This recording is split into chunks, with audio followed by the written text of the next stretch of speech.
At Singhania Educational Institute, we're not just prepared for the future, we're actively shaping it with technology and innovation. We are preparing to lead tomorrow. Singhania Educational Institute, cultivating knowledge. क्या तेल में होने वाली मिलावट के कारण आप खा रहे हैं बिना तेल का खाना? मिलावटी तेल से होने वाले हेल्थ इश्यूज को देखते हुए आपने पूरी पराठे बनाना तो जैसे बंद ही कर दिया है। क्या आप मानेंगे अगर मैं आपसे कहूँ कि आप अपने परिवार को पूरी पराठे और उनकी पसंद का खाना खिला सकती है, वो भी बिना उनकी हेल्थ को नुकसान पहुंचाए? यकीन करना मुश्किल है ना, लेकिन अब ये मुमकिन है वंश कोल्हू प्योर सरसों कच्ची घानी ऑयल के साथ। वंश कोल्हू सरसों का तेल किसी मशीन से नहीं बल्कि पुरानी तकनीकी में लकड़ी के कोल्हू से निकाला जाता है, जिससे इसके पोषक तत्व कम ना हो और इसमें कोई मिलावट भी नहीं है। ये है 100% शुद्ध सरसों का तेल।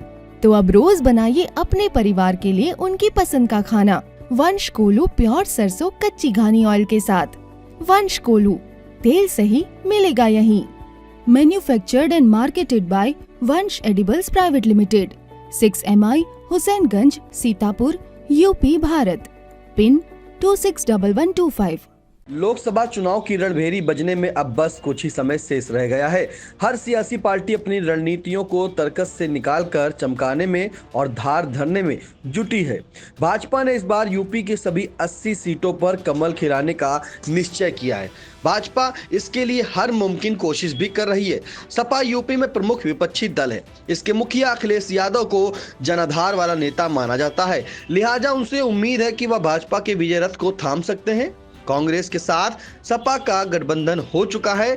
इसके बाद अखिलेश और राहुल की जोड़ी ने भाजपा पर हमले तेज कर दिए हैं। दूसरी तरफ अखिलेश यादव अपनी पार्टी में चल रहे पतझड़ को थामने में अब तक नाकाम नजर आ रहे हैं। लगभग हर रोज किसी न किसी क्षेत्र का कोई बड़ा नेता दिल और दल बदल रहा है। पार्टी छोड़ने वालों की सूची लंबी होती जा रही है। इसे सपा को बड़े नुकसान के रूप में भी देखा जा रहा है। इसके अलावा पार्टी के मुस्लिम नेताओं की नाराजगी से भी सपा को सियासी घाटा होने की चर्चाएं तेज हो रही हैं। रही सही कसर बड़े मुस्लिम उलेमा और मौलाना पूरी कर दे रहे हैं। इनके तेवर भी सपा के लिए कोई शुभ संकेत नहीं छोड़ रहे हैं। हाल यह हो रहा है कि जिस MY यानी मुस्लिम और यादव गठजोड़ के जरिए सपा की यूपी में तूती बोलती रही, मौजूदा वक्त उस पर भी सवाल खड़े हो रहे हैं। आइए आपको सबसे पहले सपा के पतझड़ से रूबरू कराते हैं। एक फिल्मी गीत है कि बिछड़े सभी बारी बारी। सपा का हाल कुछ ऐसा ही नजर आ रहा है। अब इसे अखिलेश यादव की नाकामी कहें या पार्टी छोड़ने वाले नेताओं की सियासी मजबूरियां कि पिछले साल नवंबर से ही सपा में असंतोष के सुर फूटने लगे थे। लखीमपुर खीरी सीट से 2 बार सांसद रहे रवि प्रकाश वर्मा की गिनती सपा के कद्दावर नेताओं में होती थी। वह राष्ट्रीय महासचिव भी थे। इसके बाद भी उन्होंने सपा से इस्तीफा दे दिया था। राज्यसभा चुनाव में सपा विधायकों ने जो खेला किया वह सबके सामने है।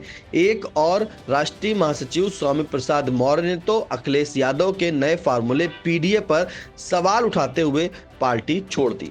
एक और कद्दावर नेता विधायक मनोज पांडे सहित सपा के 7 विधायकों ने राज्यसभा के चुनाव में खुलेआम क्रॉस वोटिंग भी की। इन्होंने भी अखिलेश यादव पर PDA को दरकिनार करने जैसा आरोप लगाया। बदायूं से 5 बार सांसद रहे बड़े मुस्लिम नेता सलीम शेरवानी ने भी राष्ट्रीय महासचिव पद छोड़ दिया। शिवपाल यादव से लेकर अखिलेश यादव तक ने इन्हें मनाने का प्रयास किया, लेकिन अब तक कोई सफलता नहीं मिलने की बात सामने आ रही है।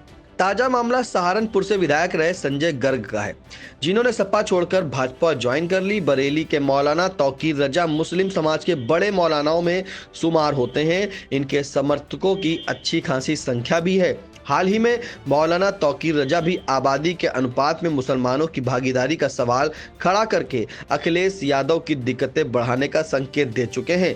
इन हालात में अखिलेश यादव भाजपा के विजय रथ को किस तरह थाम पाएंगे यह आने वाला समय ही बताएगा। ब्यूरो रिपोर्ट, आई इंडिया।